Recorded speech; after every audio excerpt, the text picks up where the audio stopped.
Welcome to Jersey Reads the Classics, an audiobook podcast delving into the finest works of our literary masters.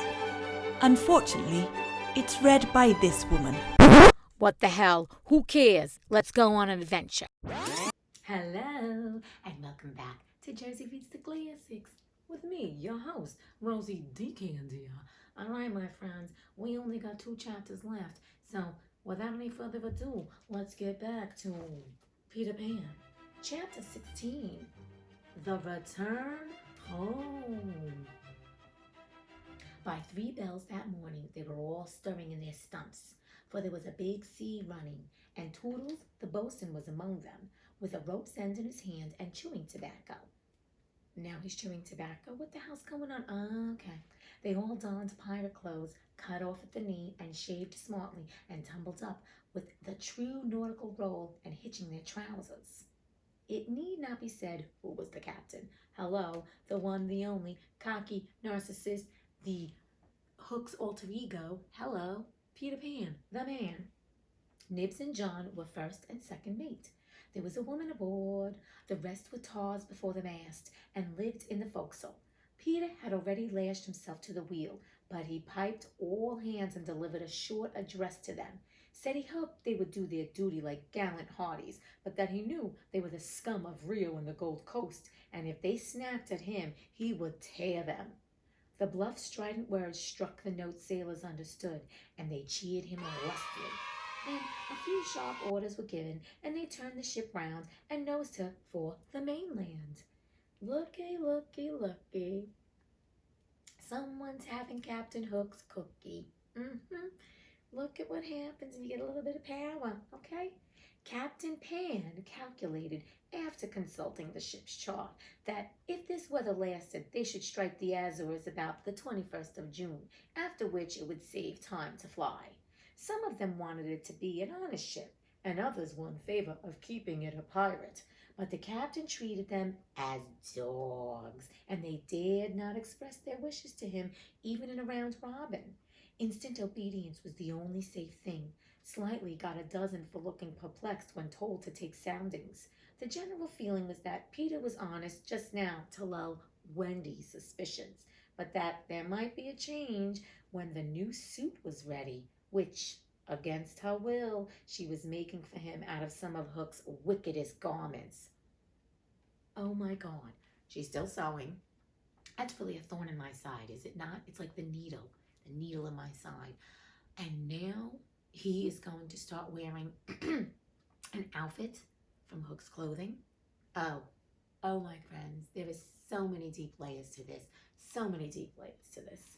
It was afterwards whispered among them that on the first night he wore this suit, he sat long in the cabin with Hook's cigar holder in his mouth and one hand clenched, all but for the forefinger, which he bent and held threateningly aloft like a hook. Chede, Juana, what the hell are you doing? Now he's really acting the fool. Instead of watching the ship, however, we must now return to that desolate home from which 3 of our characters had taken heartless flight so long ago. It seems a shame to have neglected number 14 all this time, and yet we may be sure that Mrs. Darling does not blame us. If we had returned sooner to look with our sorrowful sympathy at her, she would probably have cried, "Oh, don't be silly. What do I matter? Do go back and keep an eye on the children." So long as mothers are like this, their children will take advantage of them, and they may lay to that. It's always, well, that's when you're a mother. When you're a parent, that's who should come first, is the child, right? Come on, people. They didn't ask to be born, please. Even now we venture into that familiar nursery only because its lawful occupants are on their way home. We are merely hurrying on in advance of them to see that their beds are properly aired, and that Mr. and Mrs. Darling do not go out for the evening. We are no more than servants. Why on earth should their beds be properly aired, seeing that they left them in such a thankless hurry? Yet what do I give a shit if their bed was made? Please. I mean, come on. Their parents have been waiting around. Please. Anyway, here we go. At least I'm not darning socks or sewing a suit for Captain Pan. Would it not serve them jolly well right if they came back and found that their parents were spending the weekend in the country? Yeah, it would serve them right. It would be the moral lesson they have been in need of ever since we met them. But if we contrive things in this way, Mrs. Darling would never forgive us. Of course not, please. She'd be scandalized. Ooh! One thing I should like to do immensely, and that is to tell her, in the way authors have, that the children are coming back, and that indeed they will be here on Thursday week. This would spoil so completely the surprise to which Wendy and John and Michael are looking forward. They have been planning it out on the ship.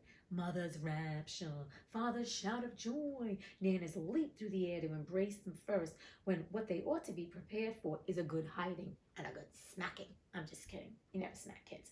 And how delicious to spoil it all by breaking the news in advance, so that when they enter grandly, Mrs. Darling may not even offer Wendy her mouth, and Mr. Darling may exclaim pettishly, "Dash it all, here are those boys again." However, we should get no thanks even for this. We are beginning to know Mrs. Darling by this time, and may be sure that she would upbraid us for depriving the children of their little pleasure. But, my dear madam, it is 10 days till Thursday week, so that by telling you what's what, we can save you 10 days of unhappiness. Yes, but at what a cost? By depriving the children of 10 minutes of delight? Oh, if you look at it in that way, what other way is there in which to look at it? Oh, I love the little snarky conversation he's pretending to have with Mrs. Darling. That he's like, "Come on, lady, I'm saving you some time." And she's like, and it's like really funny, the snarkiness. You go, J.M. Barrie, with your snarkiness. You see, the woman had no proper spirit. I had meant to say extraordinarily nice things about her, but I despise her. And not one of them will I say now. That's hysterical. The author is saying he despises Mrs. Darling. Mrs. Darling's been nothing but a mensch. She's been so sweet and loving. I don't get this. Is he Peter Pan writing this book? Hello. You know what I mean? She does not really need to be told to have things ready, for they are ready. All the beds are aired, and she never leaves the house, and observe, the window is open. For all the use we are to her, we might well go back to the ship. However, as we are here, we may as well stay and look on. That is all we are, lookers on. Nobody really wants us. We are voyeurs, that's what we are.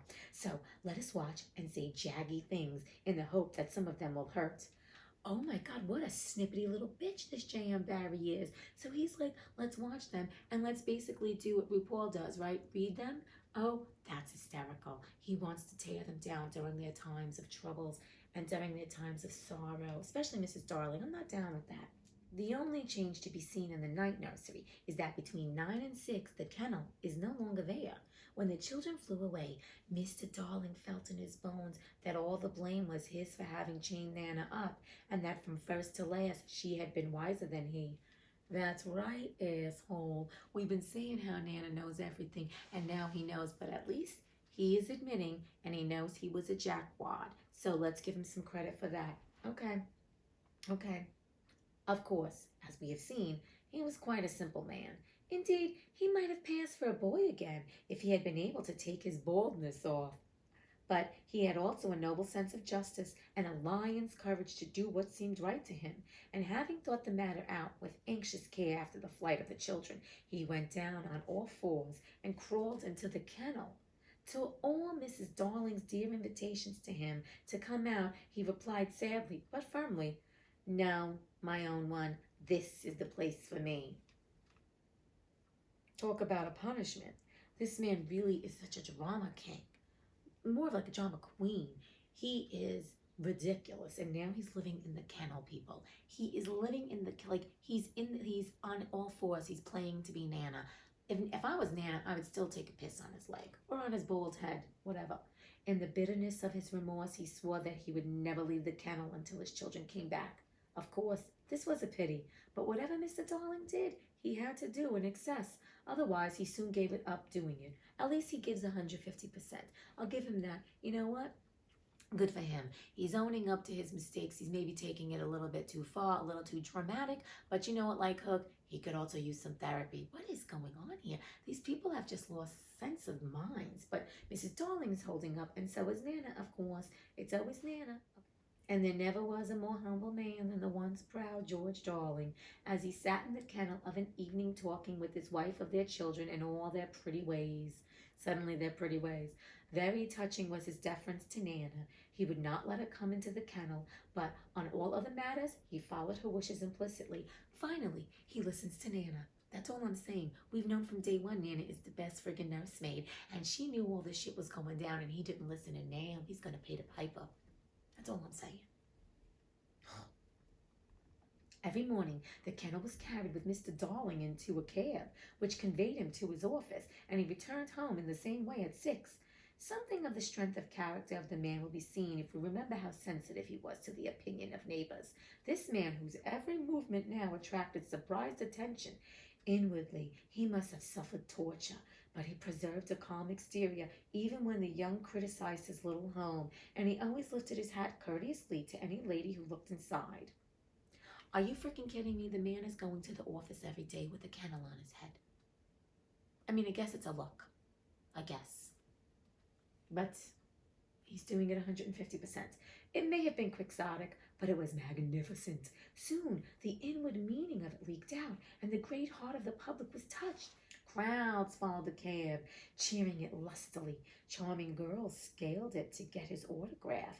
Interviews appeared in the better class of papers, and society invited him to dinner and added, "Do come in the kennel." Look at this. So now he's so humbled, and he's given up the fact that he's not living up to the Joneses, and now he's getting all this notoriety because he's now eating the humble pie, or he's eating crow. Peter Crows, you get it? Ooh, bad pun, bad pun. I mean, it just, isn't that terrible? I know. On that eventful Thursday week, Mrs. Darling was in the night nursery awaiting George's return home, a very sad-eyed woman. Now that we look at her closely and remember the gaiety of her in the old days, all gone now just because she has lost her babes, I find I won't be able to say nasty things about her after all. Hello, thank you. I mean, come on, she's a mother. She's a lovely woman. If she was too fond of her rubbishy children, she couldn't help it. Look at her in her chair where she had fallen asleep. The corner of her mouth where one looks first is almost withered up. Her hand moves restlessly on her breast as if she had a pain there. Oh, I mean, she's getting old and withered because you know why? She's so depressed. She's sad for her children, and at least J.M. Barrie refrained from making such nasty comments, but still, it's aging her. You see what trauma does? Stress and trauma ages you. That's all I'm saying. So, you know what? When you have children, people always say, "Oh, Rosie, why do you look so young?" I said, "I'm not married. I have no kids, but I am getting some silver here. You can see it there because, of course, you can see it because of my roots. Let's not talk about that. It's all the quarantine. I haven't been to a salon in weeks. Let's not talk about that, but we will talk about that. Some like Peter best, and some like Wendy best, but I like her best. Oh, suddenly he likes Mrs. Darling best. What a flipper. Please, suppose to make her happy, we whisper to her in her sleep that the brats are coming back. They are really within 2 miles of the window now and flying strong, but all we need whisper is that they are on the way. Let's. It is a pity we did it, for she has started up, calling their names, and there is no one in the room but Nana. Oh, Nana, I dreamt my dear ones had come back. Nana had filmy eyes, but all she could do was put her paw gently on her mistress's lap, and they were sitting together thus when the kennel was brought back. As Mr. Darling puts his head out to kiss his wife, we see that his face is more worn than of yore, but has a softer expression. It's aged him too, and now he's a little bit nicer and kinder and more compassionate. You see in tragedy what happens? He gave his hat to Liza, who took it scornfully, for she had no imagination and was quite incapable of understanding the motives of such a man. Outside, the crowd who had accompanied the cab home was still cheering, and he was naturally not unmoved. Listen to them, he said. It is very gratifying. Lots of little boys, sneered Liza. Oh, she's a nasty one. You know, you would think that she'd have more compassion that they don't have kids. The kids flew off. No, Liza's just a nasty little twat. Okay. There were several adults today, he assured her with a faint flush. But when she tossed her head, he had not a word of reproof for her. Social success had not spoiled him. It had made him sweeter because he finally got the attention he's been craving so long. That's really what happens. He's just being nice because now he's finally being acknowledged. It's all feeding his ego, but that's okay. At least he's changed. For some time he sat with his head out of the kennel, talking with Mrs. Darling of this success, and pressing her hand reassuringly when she said she hoped his head would not be turned by it. But if I had been a weak man, he said, good heavens, if I had been a weak man. And George, she said timidly, you are as full of remorse as ever, aren't you? Full of remorse as ever, dearest. See my punishment? Living in a kennel.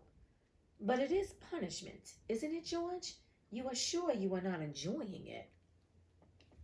She's calling the bastard out because no one's living in a kennel. He likes the attention. This man is like loving the kennel. He probably feels like he's back in the womb. Isn't that what it all comes down to? This man just feels unloved, and I think now he's getting the attention he needs, and he feels like he's like a child. He's living in the kennel, and now he's showing how remorseful he is, and he's doing, my love.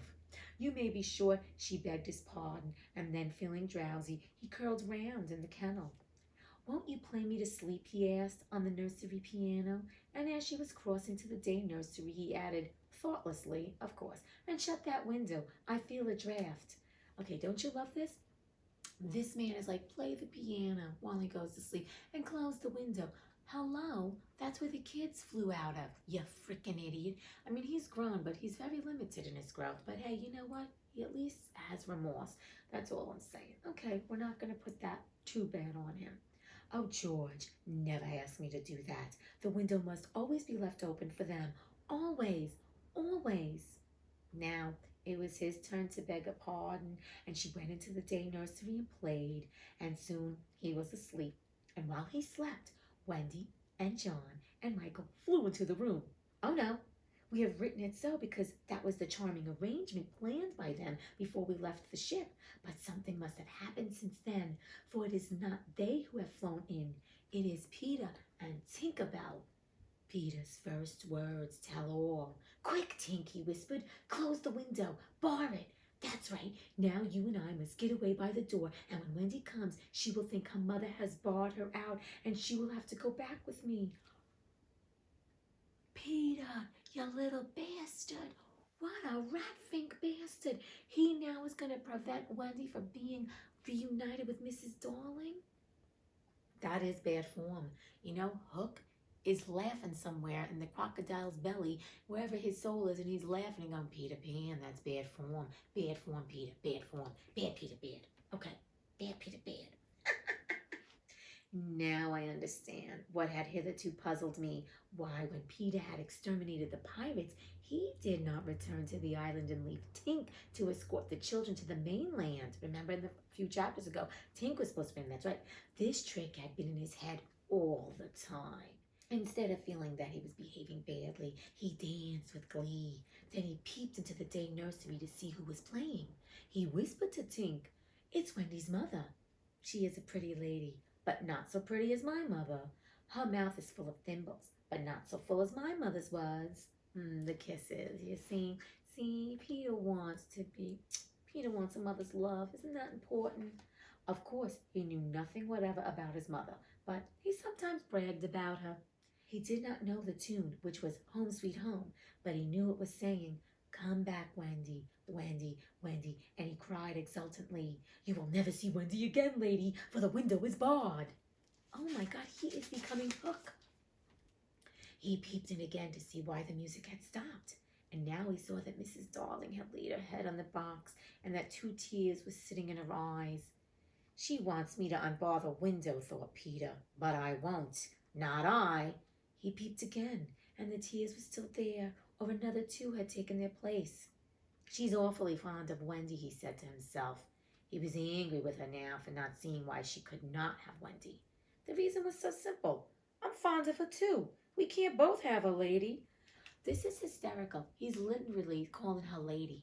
I love this, and he's at war with himself.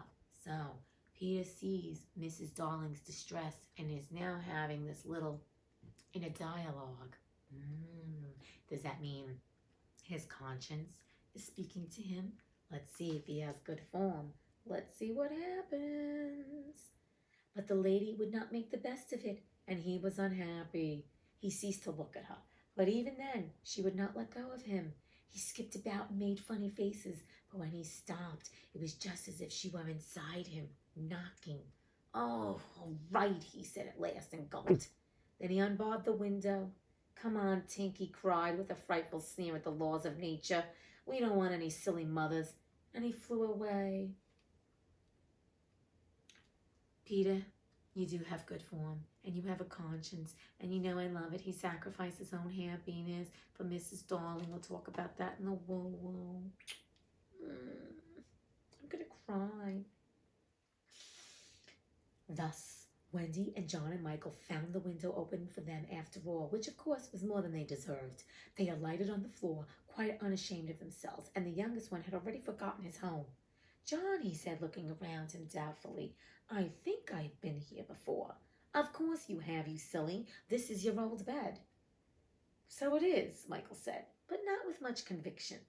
"I see," cried John, "the kennel," and he dashed across to look into it. "Perhaps Nana is inside it," Wendy said. But John whistled. "Hello," he said. "There's a man inside it." "It's Father!" exclaimed Wendy. "Let me see Father," Michael begged eagerly, and he took a good look. "He is not so big as the pirate I killed," he said with such frank disappointment that I'm glad Mr. Darling was asleep. It would have been sad if those had been the first words he heard his little Michael say. Wendy and John had been taken aback somewhat at finding their father in the kennel. "Surely," said John, like one who had lost faith in his memory, "he used to not sleep in the kennel." "John," Wendy said falteringly, "perhaps we don't remember the old life as well as we thought we did." A chill fell upon them, and served them right. "It is very careless of Mother," said the young scoundrel John, "not to be here when we come back." "You little dick. You know, your mother's been crying for you. It is very careless that you kids took off on her, and now you're just going to lie her and be mean to her because she's not sitting there waiting for you. What is wrong with you? My God, I can't. But you know what? He is a child, so we'll let it go. Oy vey." It was then that Mrs. Darling began playing again. "It's Mother!" cried Wendy, peeping. "So it is," said John. "Then are you not really our mother, Wendy?" asked Michael, who was surely sleeping. "Oh dear!" exclaimed Wendy, with her first real twinge of remorse. "It was quite time we came back." "Let us creep in," John suggested, "and put our hands over her eyes." But Wendy, who saw that they must break the joyous news more gently, had a better plan. "Let us all slip into our beds and be there when she comes in, just as if we had never been away." "I like this plan." And so, when Mrs. Darling went back to the night nursery to see if her husband was asleep, all the beds were occupied. The children waited for her cry of joy, but it did not come. She saw them, but she did not believe they were there. You see, she saw them in their beds so often in her dreams that she thought this was just a dream hanging around her still. She sat down in the chair by the fire where in the old days she had nursed them. Oh my God. Mrs. Darling doesn't even know her dream is coming true because she's still in a dreamlike state. She's still in a dreamlike state of beingness that she's not even really seeing with her eyes now, because her dream has happened. It's right there for the taking, but she's blind to it. They could not understand this, and a cold fear fell upon all three of them. "Mother!" Wendy cried. "That's Wendy," she said, but she still was sure it was the dream. "Mother! That's John," she said. "Mother!" cried Michael. He knew her now. "That's Michael," she said, and she stretched out her arms for the three little selfish children they would never envelop again. Yes, they did. They went round Wendy and John and Michael, who had slipped out of bed, and run to her. "George, George!" she cried when she could speak, and Mr. Darling woke to share her bliss, and Nana came rushing in. There could not have been a lovelier sight, but there was none to see it except a little boy who was staring in at the window. He had had ecstasies innumerable that other children can never know, but he was looking through the window at the one joy from which he must be forever barred. Oh my God. Oh my God. Okay, there is so much going on here. I'm feeling sorry for everybody in this book. Everybody. I mean, I've always loved Nana. Okay. There's so much going on, people. I'm like agog, aghast. I'm shocked. I'm scandalized. All right. Let's talk about the fact that, all right, Mr. Darling has learned some major lessons, and he's accepted responsibility. He's like mea culpa, which he said before. And we know now that Mr. Darling has grown a little bit, even though he's still a little selfish. It's fine. But he's grown to understand that his actions have consequences, and that he now makes it up to Nana, and that, to his wife. And let's think about that. Taking responsibility, accountability. I think we've talked about that already. But if we haven't, or if we have, we'll just make a little notation of that. When in your life have you, or someone in your life has taken accountability or responsibility for being in an argument, having a disagreement, or having something occur? Because in life, my friends, we know things are going to fall apart sometimes, or things are going to happen. You're going to get into an argument with a loved one, with a friend, with a coworker, what have you, or there's going to be a mishap. And I think what's really important for all of us to notate is to take responsibility and accountability when it is your fault. Now, having fault doesn't mean it's a bad thing. Shit goes down sometimes. We all make mistakes. We all react sometimes in a way that may not be proper. Like Mr. Darling didn't act well. The thing is this, it's when you grow in your conscious and you accept the fact, like, you know what? I got to take responsibility for this. Because at the end of the day, if you don't, it just like, it's like that hangs there. There's always going to be a reason why, like something happened, and if you were the one that caused it, or something happened on your watch, you have to take responsibility. Now, likewise, it also happens in your life with people that you have arguments with, or maybe it's the other person's, fault. And sometimes, don't you like to hear when the person says, hey, you know what? I take responsibility for this. It was my fault. I apologize for this. So what I'm going to encourage you to think about today is, when in your life have you taken accountability or not taken accountability or responsibility for something that was, in fact, due to your actions or reactions or what have you, and how that felt? Or when you have done it, how it feels to take accountability. Or there's a good lesson in life is the actions of people to teach you how you do or don't want to act, right? Or when you have been in a situation where it was the other person's fault, and they had not taken accountability, responsibility, and how you felt about that person. You kind of felt like, why couldn't they just tell me sorry? Or why couldn't they just say, you know what? I take responsibility for this, and, be the bigger person. I think, and how does that make you feel, right? So I think it's very important for each and every one of us to own the shit that we do. And it doesn't mean that you're a bad person. We all have done things that have hurt people's feelings, my friends. That's the fact of being human. And we've all had our feelings hurt. And there's nothing wrong with saying, I'm sorry, or I take responsibility. So I just want to encourage you to think about that, where maybe in your life, there might be somebody that's still waiting for you to apologize. And if you feel so called to do so, you send them a note, or you text them, or you call them, and you tell them, I'm really sorry, I'm taking responsibility for this, because it was mea culpa, and I want to apologize. You know what? Let me tell you something. It alleviates something that you don't think is there. It alleviates pressure on you. It alleviates some sort of, it's just like a little dust on you, and it clears off the dust. So I'm just going to encourage you to think about that. And you know what? I'm telling you, the day that you do that, if you have to do that for someone you love dearly, or just even a friend that you love dearly, whatever, you will feel the better for it. Trust me, you will feel the better for it. So, Mr. Darling, we give you props, because you at least now can, he did it before. He knows it's been his fault, but he's acting a little dramatical. It's fine, but at least he's holding true to it. And, for the guy who was so worried about his neighbors and such, he put that aside because he felt remorse. And I will say, sometimes we just have to put away our ego, right? And feel the pain and feel the remorse. And I did not say shame, because remorse is not shame. And no one should feel ashamed of their behavior unless it's really bad. But I shouldn't say that. That's very judgy. The point is, remorse in acting sometimes, not acting in a proper manner. So let's not hold on to guilt and shame and all that crap, my friends, and judge our past behaviors. Let's grow from it and learn from it and see how we can better ourselves. And that's truly what everything is about in life. And next, let's talk about little Peter Pan. Little Peter Pan, who for himself, doesn't want to lose Wendy, and he goes and bars the window. And what I will say this is, of course, he's a child. It's not about Peter Pan. It's about his actions of, at first, he goes with his gut instinct, like, I want Wendy to be my mother, and I want to keep her, so screw you, lady. But then he has a change of heart because he has compassion.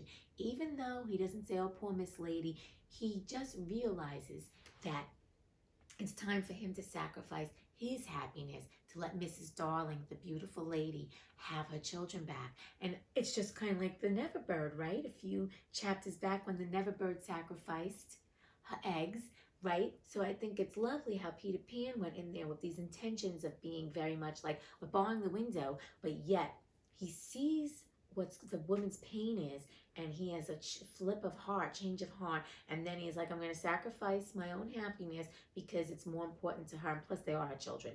So this is also another thing. I say sacrifice because I don't think it's a sacrifice when you choose someone's greater good over your own. Now, this is a situation I really want to clear up. Now, if it's a situation where I always believe you've got to serve your highest good first. So it's important that if you're in a situation and it's meaning you're going to be compromised over somebody else, you have to serve your highest good. And I'm not talking about selfish good, your highest intention. If a situation is where it's like saying no to you is saying yes to me, then you serve yourself first, because we don't want to do things that we're going to regret, we're going to have bitterness, or we're going to resent the person for. But if you're in a situation where you know at the end of the day, it's like, you know what? I can compromise on that. You know what? I can let my feelings or the fact that I really want this outcome go, because you know what? That other person's outcome or the idea is better for the overall of everybody's well-being. So yeah, I'm going to step back on this and make that little, I hate to say sacrifice, but make that, I'm going to say compromise, and say, you know what, for the greater good, I stand back and I'll just say, okay with it. And I think that's important in life. I think we've got to, it's all discernment, right? This is what we learn as we get older. We also have conscious, we become, we can process, we can, strategize, we can think about, okay, listen, what is the greater good? So I'm just going to encourage you to think about the times when you did think of the overall good and you didn't put your needs first, but you helped somebody else because they actually needed it more. And how did you feel after you did that? Like, that's the point. It's kind of like you thought about someone first, and it's consideration, and you're not sacrificing your own, like, oh my God, your well-being. And that's a different, I don't want you to be a martyr. I'm not talking about that. We're not talking extremes, but you help somebody in need and you're just like, you know what? It was worth it to see the joy, to see the pleasure, to see that they're happier and it didn't really inconvenience me. Or vice versa, when someone has done that for you, someone has made the compromise, or someone has done in the greater good for you or for the situation and stepped up and said, you know what? It's fine. I can definitely do this. It's like being at work and having a workload, and maybe someone is really inundated with a lot of work, and you have work too, but you're like, you know what, I do have some time. It's really not going to kill me to take a little bit of that person's workload. I can offer it temporarily. And knowing for the greater good for that person and maybe the team effort, being a team player, right? That's the point. We can do that. And I think it's really important for us to recognize when we do that, when we don't do that, or when someone hasn't done it to us and you're just like, wow, that was a crappy thing. Like, they knew I was in distress and they could have helped me and it was of no sacrifice to them and they didn't. So let's think about and really know that having a conscience, or when you think of others, and that's called being considerate. And I think consideration is so important. I'm an empath, so unfortunately sometimes I don't know boundaries and I'm a little bit overly too considerate. And then what I don't do is I don't serve myself and I don't fill my cup. And that's the difference. So I do want to point out here, it's not about giving, sacrificing your needs and your happiness for other people. It's about discerning a situation and saying, in this situation, what is the greater good for myself, the other person, and the overall, okay? And if I do this, I don't feel bitterness and anger and resentment. And now, if you assess a situation and it's like, no, actually, this doesn't work for me. I have to stand in my truth and I'm not going to compromise and I can't sacrifice myself. That's the point. You don't. So you need to know boundaries. You need to know when it's time to be considerate and think of the other person.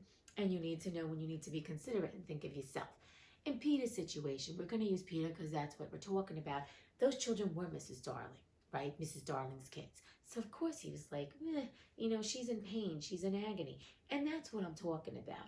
You know when someone is in pain or in agony. And if it's not going to disturb you to go the extra mile, please do it, my friends. But of course, first and foremost, you must be considerate, kind, and loving to yourself. Because when you can do that for yourself, you can do that for others with an open heart. And you can do it graciously and gratefully and without resentment and bitterness. But when you deny yourself first, love, kindness, compassion, consideration, when you do it for others, you sometimes are not doing it from a place of like, I want to do this. It's more of like, well, I'm supposed to do this. I'm supposed to do this. And that may not even be conscious. So my whole thing is determine when you need to serve yourself or when you need to serve others. And do it with love, kindness, and compassion and consideration. And also, please do not forget to take care of your needs first. You know how they say, if your cup is empty, you can't fill other people's cups. So always make sure your cup is being filled by yourself first, and then you can then take care of others. And also don't forget to be able to receive another person's love, kindness, compassion, and consideration. That's also very important. We've talked about reciprocity, giving and receiving. So that in itself is something I would like for you to maybe journal about or think about. Are you more, we've discussed this, giving and receiving, but in terms of, are you filling your cup? Are you filling it enough? And are you giving too much away? Or are you filling your cup too much and you're not pouring in other people's cups? Because I think that's very important today, especially now during these times, to reevaluate the qualities that you admire, qualities that you would love to lead by example, whether you want to show your children that, your partner that, your friends, your family, your coworkers, and even for yourself. So these are just wonderful things I would like for you to think of. And knowing that at the end of the day, that whatever you choose, I just hope it's in the best interest, and I'm sure it's going to be in the best interest of your growth.